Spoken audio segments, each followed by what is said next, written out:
আজ তোমাদেরকে দেখাবো সবজি দিয়ে সহজ একটা নাস্তার রেসিপি।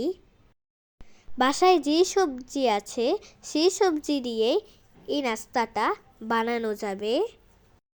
আমি এখানে দিয়েছি পেঁপে, ব্রকলি, টমেটো, গাজর, ধনিয়া পাতা, লেবু গ্রেট করে নিয়েছি। তো আমি এখানে এই উপকরণগুলো দিয়ে দিব। প্রথমে আমি দিয়ে দিব পেঁয়াজ, ধনেপাতা, কাঁচামরিচ আর ডিমের কুসুমটা সাদা অংশ থেকে আলাদা করে নিব। দুইটা কুসুম এক সাইডে রেখে দিব আর ডিমের সাদা অংশ দিয়ে সবজিটা মেখে নিব।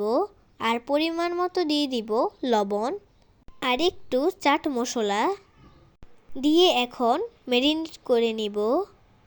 এখন আমার মেখে নেওয়া হয়ে গিয়েছে। এখন আমি চলে যাব কিচেনে। চুলায় একটি ফ্রাই প্যান বসিয়ে দিয়ে পরিমাণ মতো তেল দিয়ে দিব। তেল দিয়ে ফ্রাই প্যানটা একটু গরম করে নিব। গরম করে নেওয়ার পর একটা চামচের সাহায্যে ম্যারিনেট করা সবজিগুলো আস্তে করে দিয়ে দিব। আলতো করে চেপে দিব।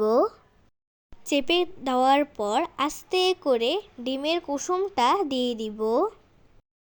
কুসুমটা দেওয়ার পর এখন ঢাকনা দিয়ে দিব। সিদ্ধ হওয়ার পর ঢাকনা সরিয়ে দিব।